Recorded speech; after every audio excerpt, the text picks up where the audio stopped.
This is the way nightmares begin, or perhaps end. Very simple, direct, unadorned. The group is beginning to assemble. They have already been prepared.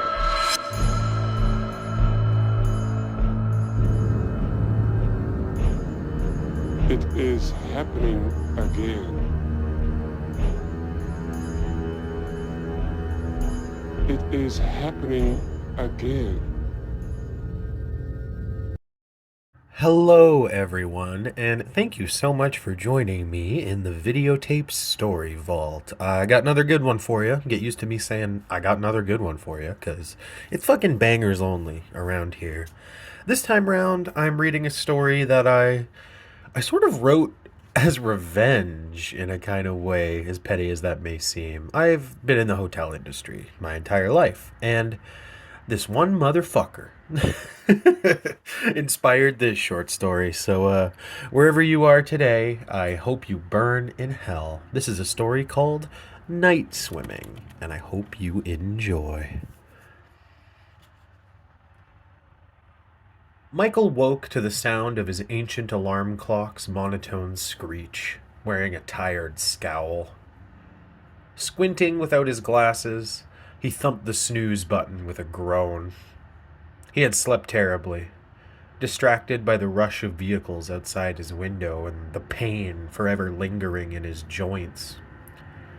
As a young man, the highway noise had a way of soothing his mind and deepening his sleep. But now, 40-odd years later, Michael hated it. He hated the screeching of brakes, the blasting of sirens, the passing kids with their ghetto music on full blast. All day, while Michael had been trying to sleep, the cruel noises had dug into his head like a bad smell. Even sleep wasn't an escape.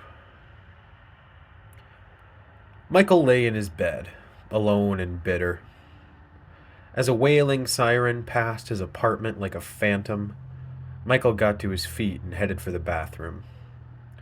Just as he had done every other day for the last 14 years of his quickly fading life.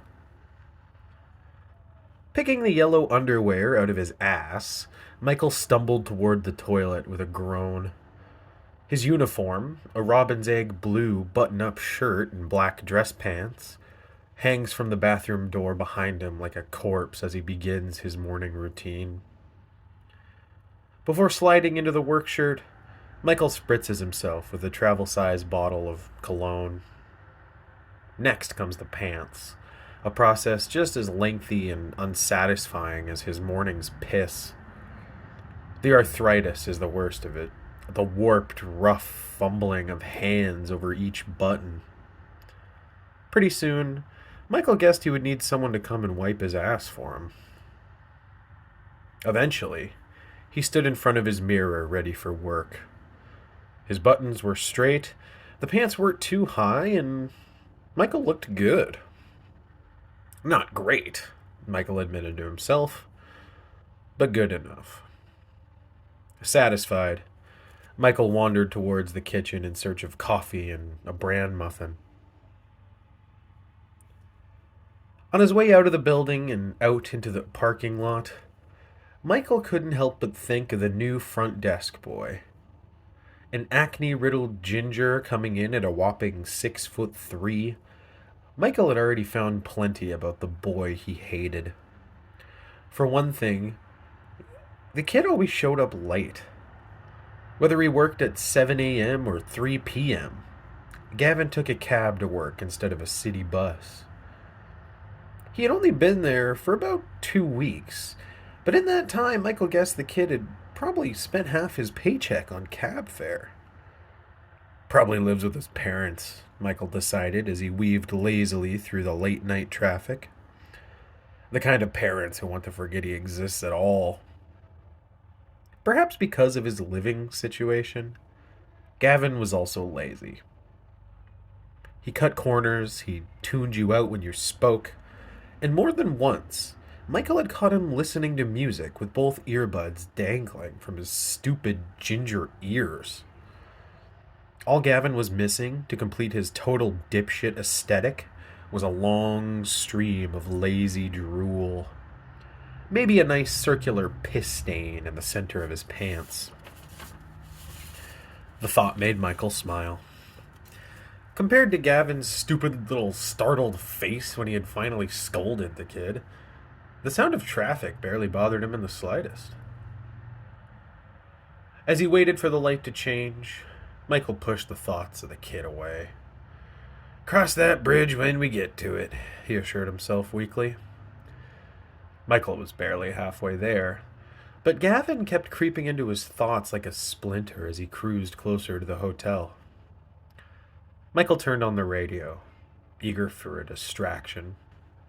After a few more minutes of tired, lazy driving, Michael pulled into the small hotel's mostly empty parking lot. He still had about 15 minutes until his shift started, and 5 if he wanted to be 10 minutes early. Of course, Michael wanted to be early. He had been 10 minutes early for the last 14 years, and felt no strong urge to change his ways. Except maybe to fuck with the kid. How sweet would that be, to show up late and unapologetic? Fortunately for Gavin, Michael's mother raised him well enough to bite his tongue. His 5 minutes were already up.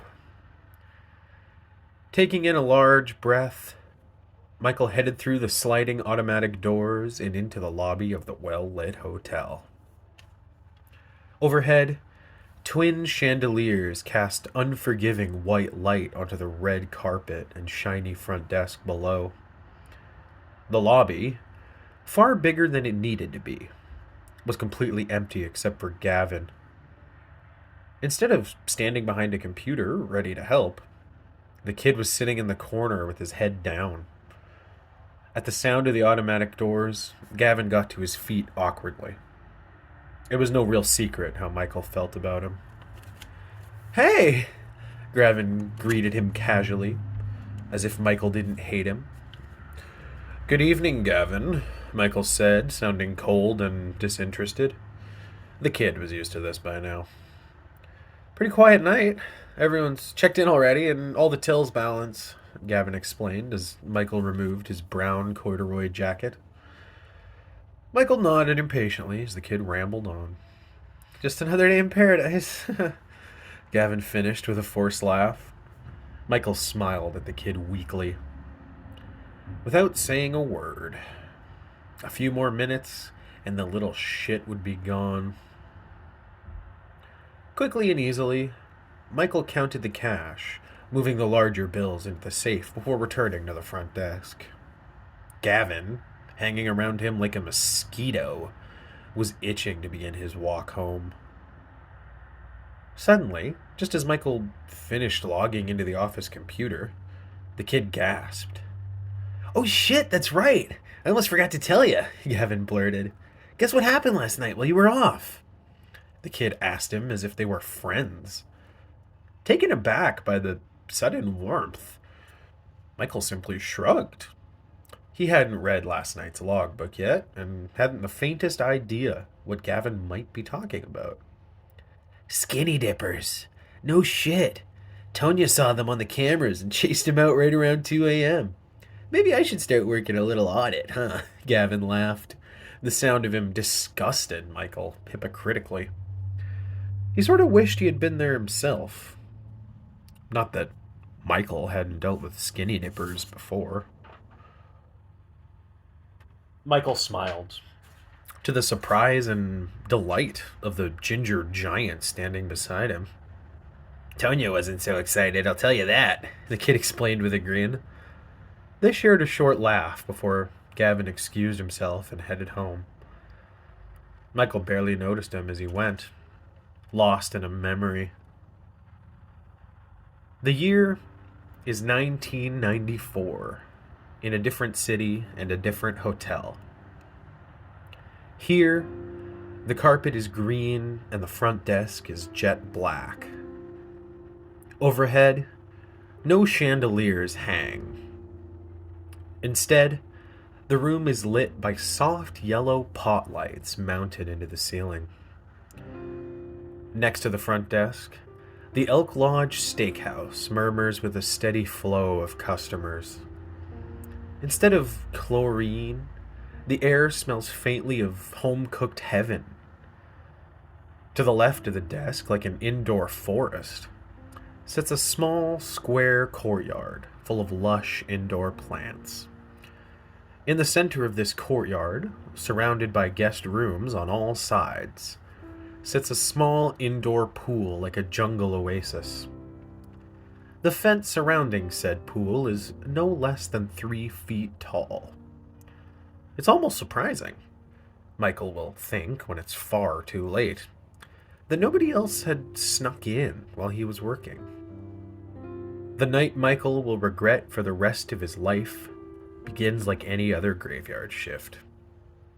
He comes in 10 minutes early, he counts his till, and logs into the front desk computers. There are no arrivals, and for this, Michael is grateful. Working night audit almost always meant slow, boring nights. The best part of this shift, Michael will brag to the few friends he has, is that he can watch whole movies during the witching hours. When everyone is asleep and the phones are silent, Michael will do exactly that. The portable DVD player stashed into his lunch kit will last him another 4 years before being replaced. But for now, Michael chats with the front desk girl before wishing her a good night and getting to work. She's cute, Michael will think, and until he moves on to another hotel. But her boyfriend is even cuter. The actual work part of Michael's evening takes no less than 3 hours in full. And it's right around 2 a.m. when the phone rings for the first time. Michael answers it quickly, knowing by the tone that the call is coming from one of the rooms. "Hello? Front desk?" The man on the other line asks him. Michael tells him he is correct.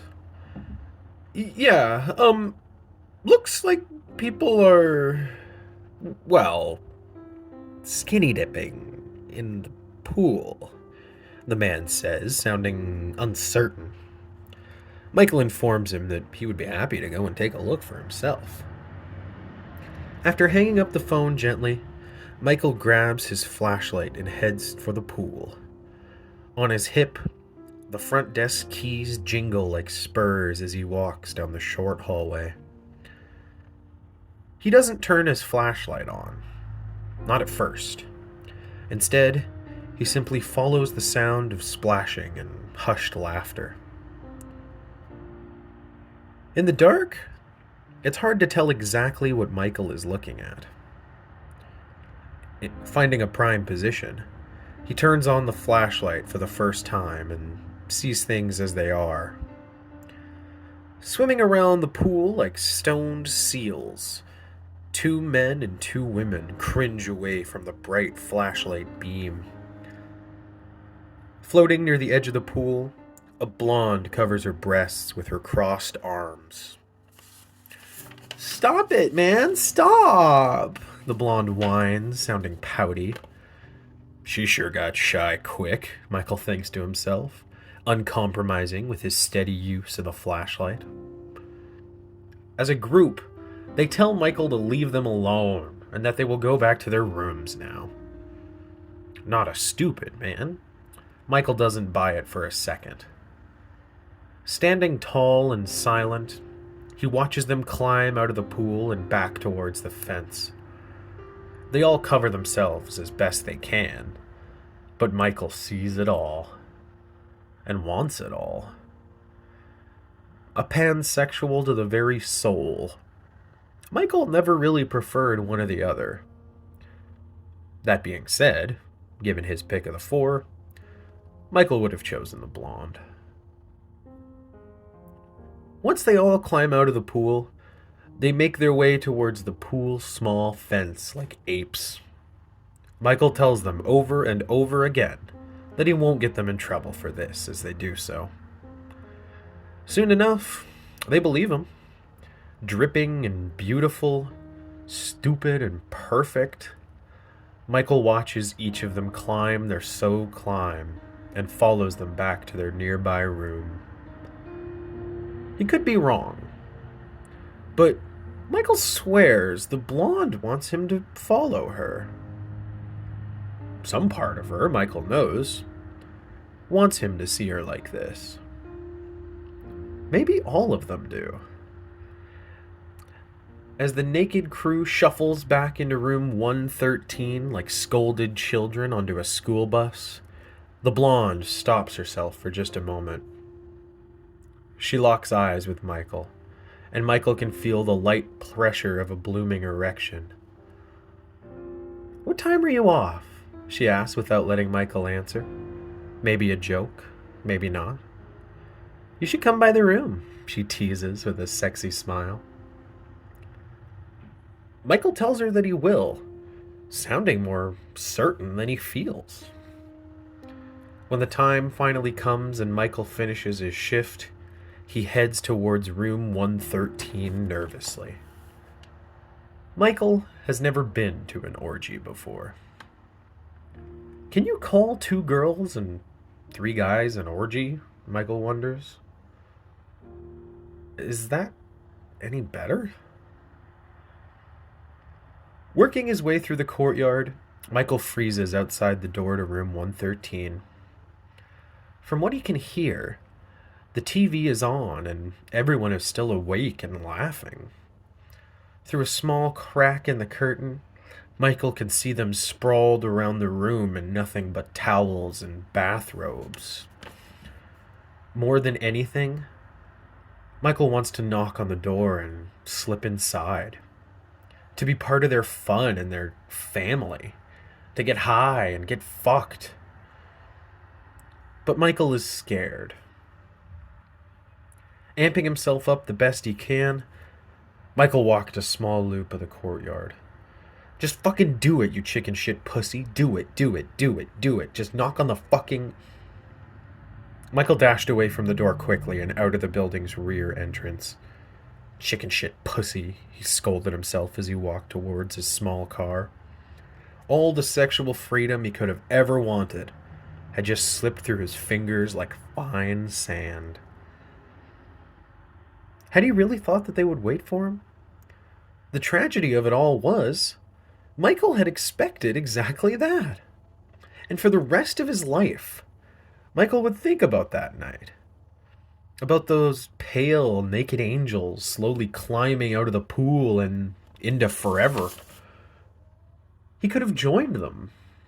Once. And maybe they would have waited for him. But Michael would never be strong enough to knock and to say yes. The sound of a phone ringing sends Michael mercilessly forward in space and time. "Are you okay, dude? Lost you for a second there," Gavin asks. No longer young and long-haired, Michael answers the phone quickly, feeling dazed. Gavin is used to being ignored. Now, more than ever. Before he could stop himself, Michael thanked his caller for dialing the Elk Lodge Hotel. With a strange look and a shrug of his shoulders, Gavin left the confused old man to his work. The Elk Lodge Hotel Michael had summoned from his memory had burned to the ground over 10 years ago.